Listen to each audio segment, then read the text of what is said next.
What if the scariest and stickiest thing in Star Trek was just trying to communicate? Ooh. That's what this episode of Enterprise is actually about. Yeah. Welcome. I am Captain Shoff, 1/3 of the USS Trek Nopod bridge crew. We are talking about Enterprise Season 1, Episode 22. And with me, as always, is Captain Vactor, my best friend, my dear friend. How are you, sir? I'm doing excellent because I'm doing something that I haven't done in weeks. Talk to Captain Shoff about Star Trek. So I am doing fantastic right now. Woo! Yeah, it has been too long. Yeah, so we're talking about Vox Sola. That's episode 22. This one aired on May 1st, 2022. And we're actually almost recording exactly 24 years to the day of this episode, which is just crazy. That is mind blowing. I can't believe it. Was this before Linda was born? I can't believe it was. Yeah. Our co-host Linda is not here with us. She's busy with her college finals. We miss you. I hope you're acing all these tests. Yes, live long and prosper. All right, so quick spoiler-free synopsis. This alien creature boards the ship, kind of just hangs on as sort of a stowaway, traps the crew members in a really gross, kind of suggestive web, and feeds off their bodies. It really looks like a horror episode, which is not something Star Trek does a lot. But guess what? It's not a horror episode. It flips the script, subverts your expectations, as most Star Trek episodes do, and we're going to get into it. Vactor, do you got any fun facts about this episode? Oh, yeah. This episode is titled Vox Sola, which is Latin for lone voice. And the script was originally titled The Needs of the One, a twist on the famous Shaw phrase from Wrath of Khan. Cretacean captain was played by Vaughn Armstrong, the same actor who plays Admiral Forrest, making it his 12th character in the Star Trek franchise. I always love when actors play multiple Trek roles and characters. Then this episode is also written by our favorites Berman, Braga, and Fred Decker. And Decker later said he originally wanted Enterprise to feature truly unimaginable life forms, but felt the show kept falling back on familiar tropes. This creature in this episode was his attempt to break that mold. Yes. Yeah, being a Star Trek guest actor, you're kind of set for life, because as long as you're good, they'll have you back on every series. And you can be any possible alien, so it always works out. Now, from here on forward, there's going to be spoilers in our episode, so I want to throw out a quick red alert. There it is. From here on in, we're going to be talking about details of the episode, and if you haven't seen it, this is your chance to press pause and then come back after you have. So we're going to talk about the monster of the episode, the alien that really isn't a monster, just a misunderstood creature. So this is definitely kind of like the true focus of the episode itself, the idea of we fear what we don't understand, and what we assume about something or someone before we truly know their actual motives or needs in that sense. So, when I was watching this episode, Vactor, I was thinking about a lot of other instances where we've had this trope before. And I didn't have the exact name of it at the time, but I looked it up, and it's called the reluctant monster trope. We've seen it, a million times. It comes in various forms. Frankenstein's monster is a great example of this. King Kong, a lot of times these creatures they're forces of nature, right? And it's not that they're evil. It's not that they're doing anything malicious. It's just that they are acting on instinct. And we might not understand what that looks like because we have, a very limited ability to perceive. We only know our own experience. Edward Scissorhands is another big one. I was thinking about the aliens from Arrival. Have you seen the movie Arrival with Amy Adams? Yes. So honestly, the concept of this episode mirrors it really well, because there's a lot of similarities there. We've got a non-humanoid alien life form. It's being viewed as potentially hostile. And then a female scientist works to find a way to communicate with the alien, which is exactly what happens here. You've got Hoshi is a big part of this episode, and without her, honestly, the things would have fallen apart completely, and we probably would have lost a bunch of crew members in the process. What did you think of this episode? First impressions? I enjoyed this episode, and it's funny because really you could have that premise and setup every week because this is before the universal translator. So it's like every time they meet a new species, a new civilization, they're not going to be speaking English. So this trope of the misunderstood monster is also very interesting. My son is really into Godzilla right now. That is his current favorite thing in the world. And he asks me all the time, Daddy, is Godzilla a good guy? And I always tell him, like, yeah, he is good. He just wants to be left alone. That's kind of like the same of all of these reluctant monster tropes of like the humans not understanding and trying to put something on top of that. And like you said, that fear coming from misunderstanding, that is a huge thing, I think, throughout fiction and literature and all these things. I remember it in the form of the X-Men animated show, Shoff, Ooh, from our childhoods. That was the first time I ever heard that phrase. People fear what they don't understand, Rogue. I don't remember give the him the exact quote. forecast, Vactor. Give him the forecast. But that stood with me from that time. That burned. That was a core memory for me because that was the first time I heard it, and it was so profound. And I was like, the X-Men created this. This is amazing. I love this. But it just deeply fired in my synapses in my brain. I was like, oh, whoa, whoa, whoa. That explains a huge portion of society of fearing things that people don't understand and putting the monster label on top of it. So I liked all of those things. Some of the, as sound like a broken record, Shuff, the CG, not the greatest things, but I enjoyed just kind of understanding something, coming to a realization of, wait a minute, this is not, you know, this is not the enemy. I had a real flux moment the entire episode. I was like, yeah, this is the way we should be. So I enjoyed it. I didn't love it, but I enjoyed my time with this episode. What about Sean? Yeah. No, I think you're so right. Yeah, and we have a lot of crew members that can represent different sides of this coin in terms of like how do you treat the creature. Like you've got Phlox, who's the side of benevolence and let's assume positive intent. Let's not jump to any rash decisions. Let's not kill the beast type thing, Yes.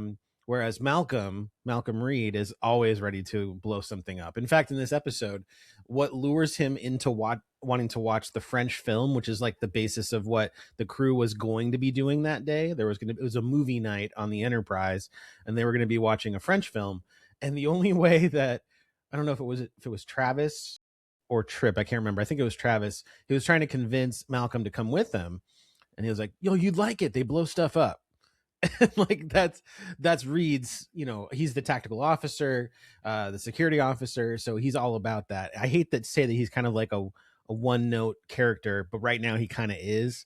When he's not talking about being stinky, he's he's just about what can I blow up. And so he represents sort of that side of the argument of when you're approached by something you don't understand, instead of trying to understand it, they're going to respond with violence. And that's coming from that panic, that fear. Your defense mechanisms kick in. You're all about trying to survive. But in reality, it was what we have here is a failure to communicate. Yes. And I think that's a great message, but I also think it's kind of an overdone one. Don't you think? Like, did you think at any point that this alien was hostile throughout the episode, or were you kind of on the side of, oh, I'm sure they just don't understand what this alien wants? I think when I first started the episode, I wasn't sure. I was like, this could go a couple of different ways. I've seen both ways that this could go. So I was like, I don't know. I'm not familiar with this section of Enterprise. So I was kind of like, it could go either way. Then I also think like when you put the major characters into scenarios where their life is at stake, like they're not going to kill Captain Archer Right. in the first Yeah. season. And we know that there's 4 seasons. So it's kind of like when they put them in these what are supposed to look like high stakes moments, you're like, I'm sure everything's gonna work out. Yeah. And This is that's not Star Trek for you too. A lot of times they do wrap things up with a bow in the last 10 minutes of the episode. So the only time I could think of when watching something, and I already had the benefit of knowing what was going to happen, was on TNG with Tasha Yar. I grew up with her not in the cast, and so when I would go back and watch the original episodes, I was like, oh, I know she's going to die. I know she's not going to be here because she's not in the core cast. Obviously, we don't have that with the Archer moments, or anyone in this cast. It's not like this is going to be the main cast is going to be a different version of this. So yeah, I knew that all of our guys were going to make it out safe. I was feeling that last night when I was watching The Punisher, a Disney Plus show. Did you have a chance to watch that yet? Yes, I did see that. Okay. For those that haven't had a chance, this is not like a spoiler by any means, but it does sort of indicate. I mean, I guess it is kind of a spoiler, but I don't think it's a big one.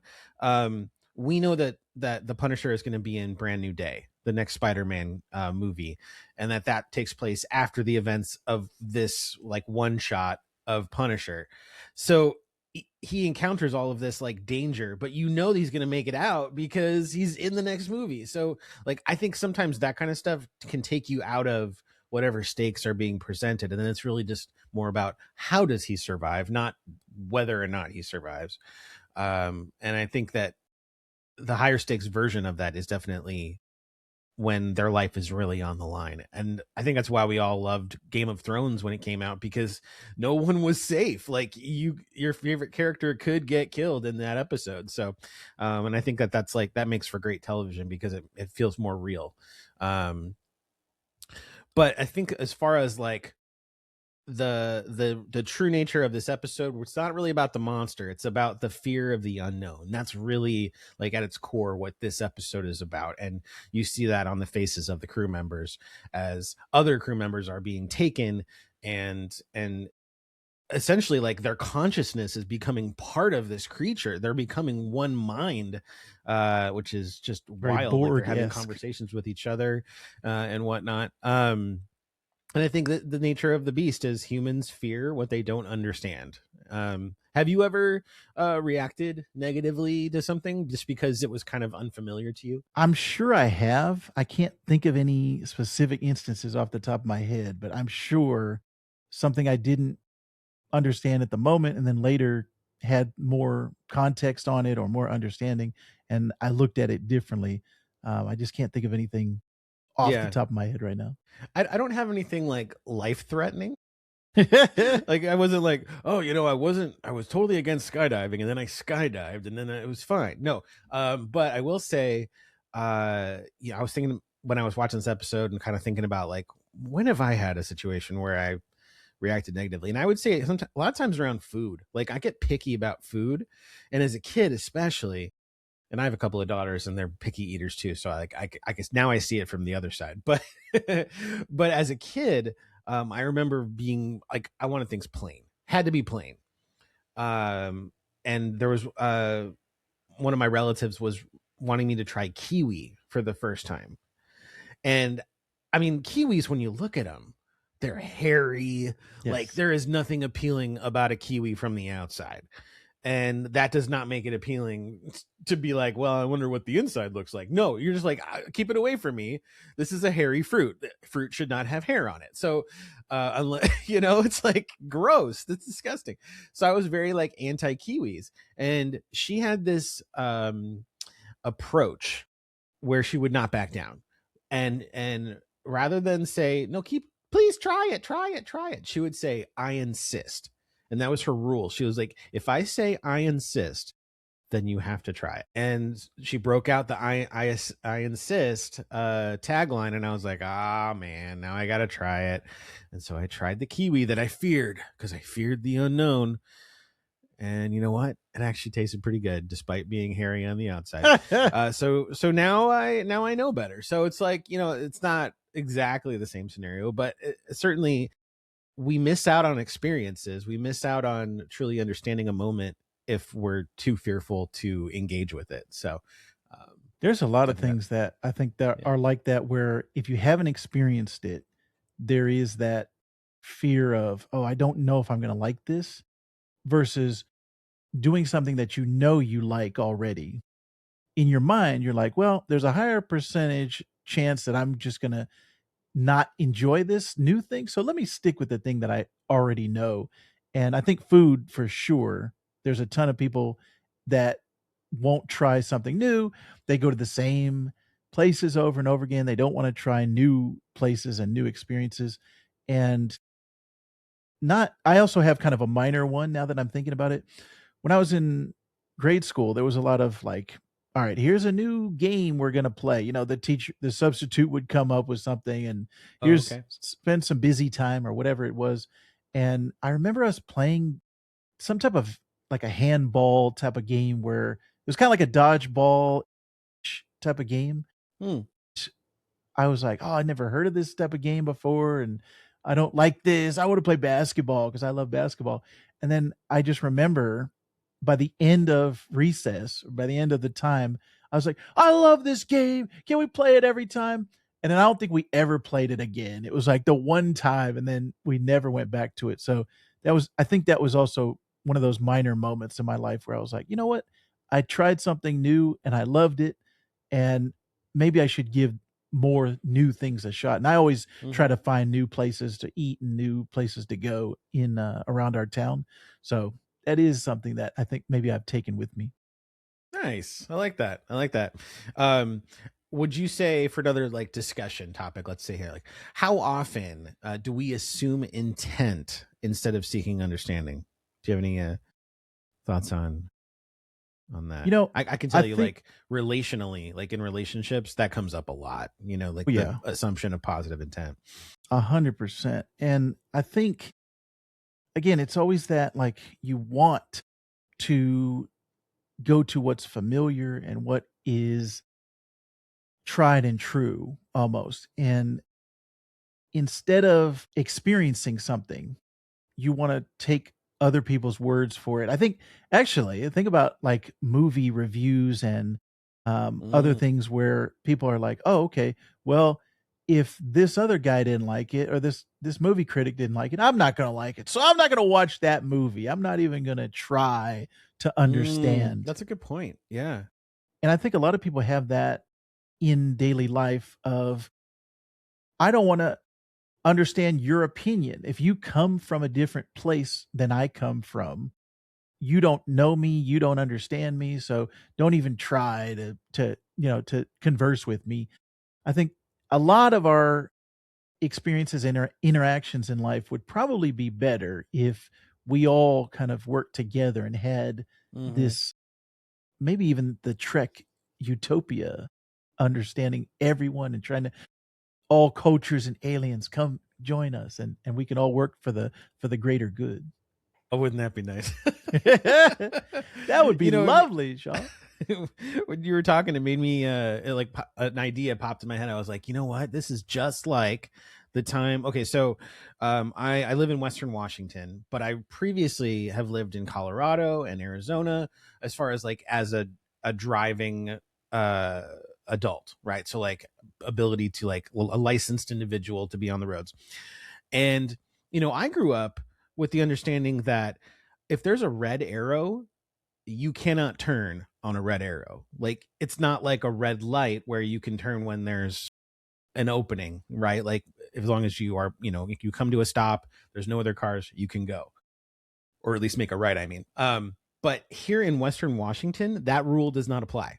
That as long as there's not an actual sign, like a physical sign that says no right turn, if you have a red right arrow, you can turn on, which is crazy because I'm coming from Arizona, Colorado. That's not a thing. That is not a rule. And I mean, when you move to a state, I don't think your first thought is, let me look up the driving regulations. You kind of assume that a red arrow means a red arrow. Like, you don't go. But that's not the case here in Western Washington. And I was constantly getting honked at by a bunch of cars. And I was like, what the heck is going on? By the way, I've got landscapers outside. So I apologize if it's loud, but hopefully the microphone is not picking that up. But anyways, besides the point. But I posted in a Facebook group. I found like there was like some kind of like a traffic rules Facebook group for Western Washington. I was like, hey, what's the deal with these red lights, these red arrows? Like, people are just driving through them. And the amount of comments of people attacking me, like pouncing on me for not knowing. And even and at no point did anybody like, and by the way, in my message I did say that I'm a transplant from Arizona and we don't have that rule out there. At no point did anybody like express empathy for the fact that I just don't know the rule because I'm not from here. They all were attacking me as a character, saying I must be the R word, saying how stupid I must be for not knowing, people thinking I was trolling the group by asking the question. Like, I'm like, this is crazy to me. Like, I just wanted to know, like, you guys could be kind and just help me out. But they just jumped to conclusions. They didn't seek understanding. They didn't assume positive intent. They assumed that I was an idiot, and they were ready to make sure that I knew that. And I just remember being like, holy moly. That's all weird. Because I asked a simple question. And I think like that's a real problem with society right now, is especially in the comments section anywhere on social media, people pounce. They do not seek understanding. They do not seek some kind of connection. There is just the quick and easy let's attack. And I hate that so much. So anyways, this episode reminded me of that. And I was like, oh, but on a positive note, the true heart of the episode, the true, if you want to call it almost like the emotional anchor of the episode, is Hoshi Sato. She is instrumental. She is pivotal. She is very vital to this episode. And I wanted to get your thoughts on that. Yeah. And I think Travis and Hoshi have been the most underserved characters up to this point. And I think she's such a vital part of the crew because, again, no universal translators. So she should be like the first line of defense for every situation that they come across. So I like that this episode gives her this spotlight and gives her something to do, gives her like it raises her up, and her place in the crew is a lot more vital. Me up. Like I feel like a translator should be as important as a doctor when you're doing exploration missions and you're encountering new life all the time. You have to be able to communicate with them. And was this the episode with I the was about to bring this up?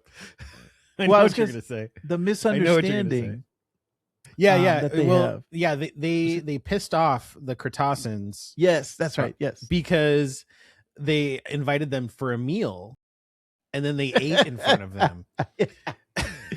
Yes, and that was an egregious offense to them because they look at eating as extremely private, not something you do around others. They still eat, but they eat where nobody can watch, in the same way that they kind of approached it almost like as if it was like the equivalent of like having sex or something. Like you don't do this in public. And so the fact that they were eating with each other was just like such a violation. And I thought that was pretty funny.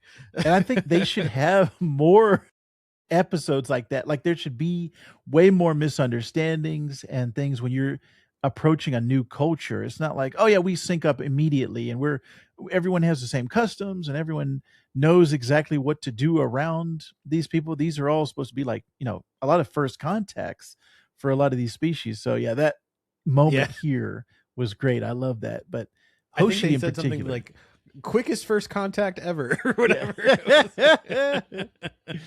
But yeah, back to Hoshi. Yeah, she We got to see, and we've seen this a few episodes.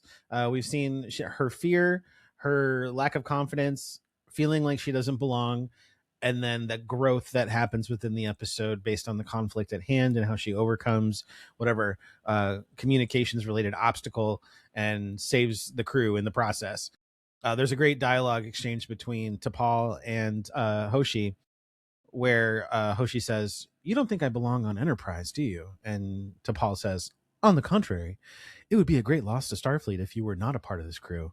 If you feel I've been unfair to you, I apologize. But I hold you in a high standard, Ensign, because I know you're capable of achieving it." To get that kind of a message from T'Pol, I think is huge. What we know of T'Pol right now, she's not been that level of kind to anybody else. Right. And so, yeah, there's something about that. There's got to be a term for that where it's like you know the weight of T'Pol from previous episodes, like what standards T'Pol has, and so it's like a shorthand where you just immediately, oh wow, if T'Pol cosigns, if she gives you that the gold star, it's like, wow, this means a lot. So that's great coming from where we've come from as the audience, knowing T'Pol and the journey that we've gone on this season with this crew. That's great to see that, because it's what I want. Like, it's what I'm wanting to say to Hoshi, and T'Pol saying it just kind of gives it validation. So I thought that was great. Yeah, totally. Yeah, we find out in these episodes with her, we learn just how powerful the concept of language can be, how much in its own right, it's a currency. And that makes her a really vital member of the crew, that she can honestly, she can do what the universal translator cannot. And I think that's kind of an interesting argument related to the human versus AI component. It's like, yes, the universal translator, representing AI, representing the computer, can only go so far. Hoshi, a human element, is needed in order to bridge the gap. And that, in that sense, like, I think we need to remember in that human versus AI sort of debacle, like, humans are needed. We cannot be replaced because there's something we provide that AI could never provide. Or at least can't right now.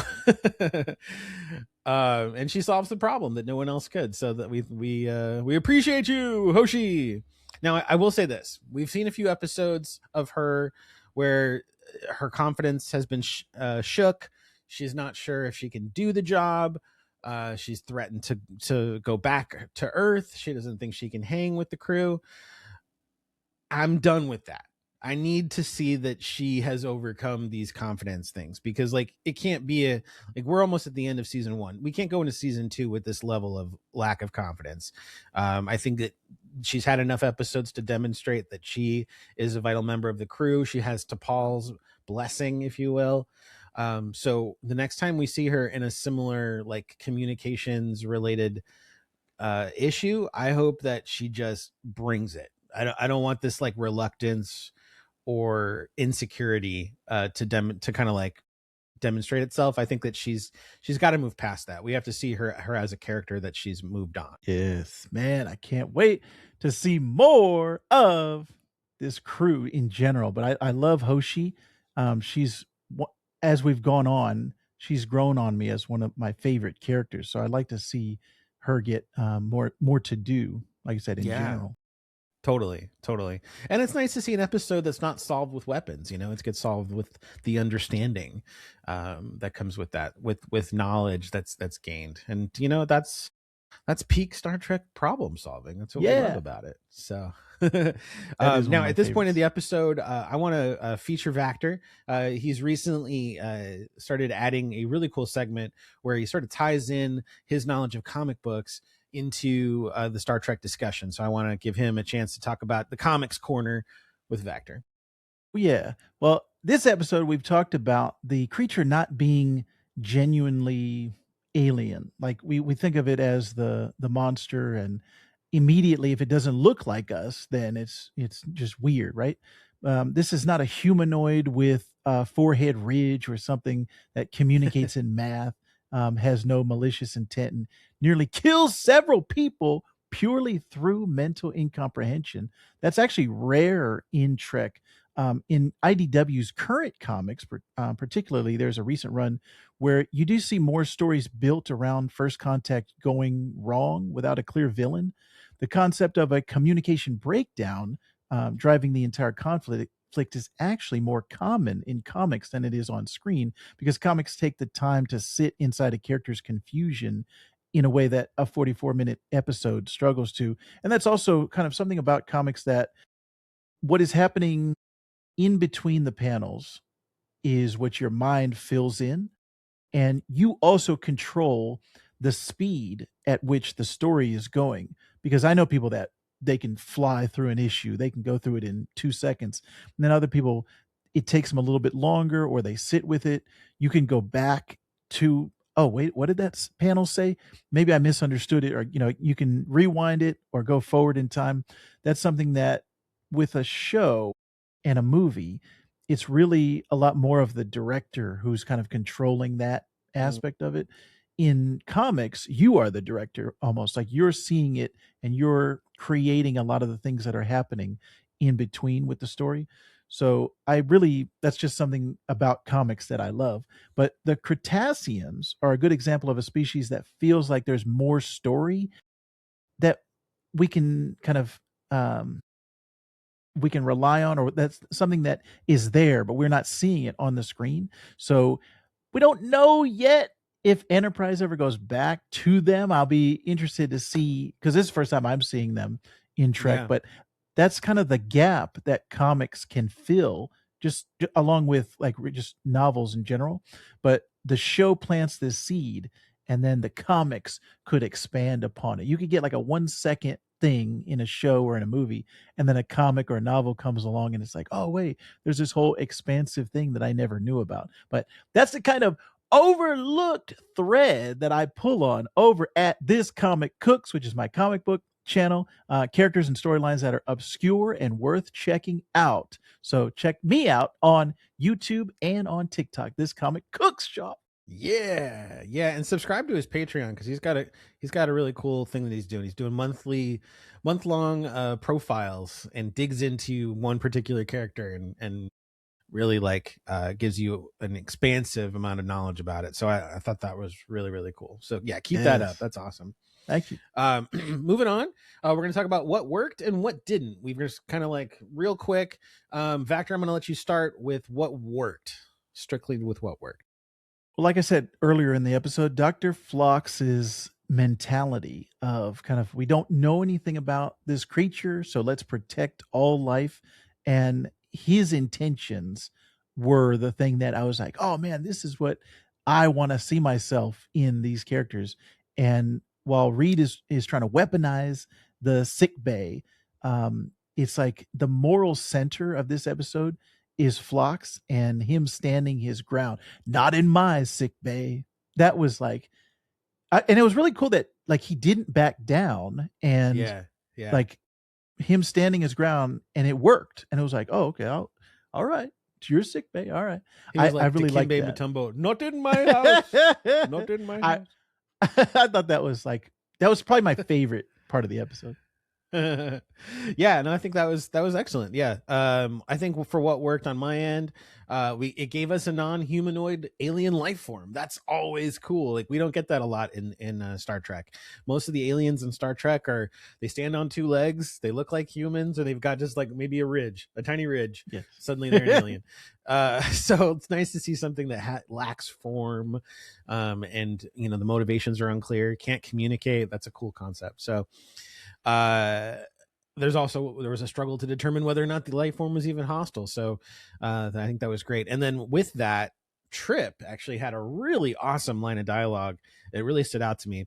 He delivered it to Archer, and in the episode he said, when Zephram Cochrane talked about new life and new civilization, you think this is what he meant?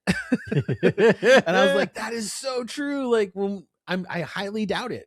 Putting ourselves in the shoes of Zephram Cochrane, what we know about this character, probably not.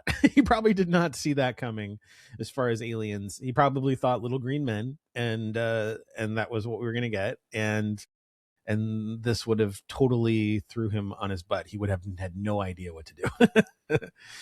What do you think didn't work? What stood out to you? Well, like I said, I kind of feel like a broken record, but um, a lot of the CG from this era and this time period, obviously it's 24 years old at this point, but it's just it stands out to me. A lot of the creatures Yeah. movements, and then also this is also something that I pick up on a lot.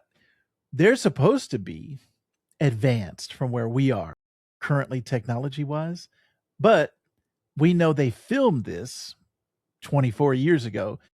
So the television that they're watching, especially the water polo that Archer is showing Trip, that looks so bad to me. Like it looks like a dated 4:3 aspect ratio screen. And I'm like, yeah, I know what that is because I lived it. I remember that. But when I'm watching this, it breaks the illusion a little bit. It pulls back the curtain, and I'm like, oh, I know when they filmed this because that footage just doesn't look great. Which is also, I think it's heightened because this show is like the first HD Trek that we get, and like the first widescreen series. Yeah, you're right. You're right. So it's like it enhances all. I'm seeing those flaws. Whereas maybe if I was watching it, it wasn't in HD, and it didn't like show me those things, I wouldn't be seeing it. But ooh, Shoff, some of this stuff is rough to get through. Honestly, the fact that they chose water polo to me as the sport that they were going to meet up and drink beers and watch, like that was just a really weird choice. Like I've never in my life, and granted, I'm not a sports fan, like in the true sense of the word. Like I'll watch hockey. I enjoy hockey. I'll watch a basketball game every once in a while. Baseball, I think, is too slow, but that's just me.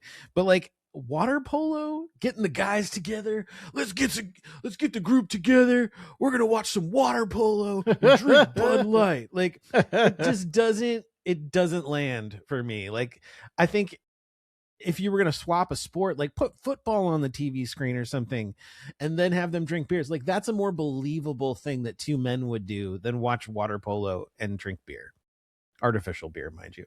um Now, as far as what I think didn't work, I think that we had a complete waste of talented actors in terms of the use of these talented actors, guest stars actually. So Joseph Will played Rostov. He's one of the characters who was grabbed by the creature and was like caught in the sticky web. And then Renee Elise Goldsberry played Ensign Kelly, or whatever her crewman Kelly, I guess you could say. And these are two actors in Star Trek who have done other stuff that was amazing, whether that was it within another Star Trek property or just in general. Like, for instance, Joseph Will, who plays Rostov, had previously guest starred as Kellis in the Voyager episode Muse. And that is a great episode, by the way. Really interesting. He does an amazing job. He has a very significant role in that episode, and he shared a lot of screen time with the director of this week's episode on Enterprise, Roxanne Dawson, who played B'Elanna Torres on Voyager. So like we've seen him do stuff and do it well. This was not a role where he had much to do other than get stuck in a web and say, "Do you think they're going to cancel the movie?" Like, come on, it's so dumb. And then you've got Renee Goldsberry. Now her face is a lot more familiar than his, and he went on to star as Angelica Schuyler, one of the Schuyler sisters, in the Broadway production of Alexander Hamilton, with Lin-Manuel Miranda. I got one shot. But yeah, so she did that. She originated the role.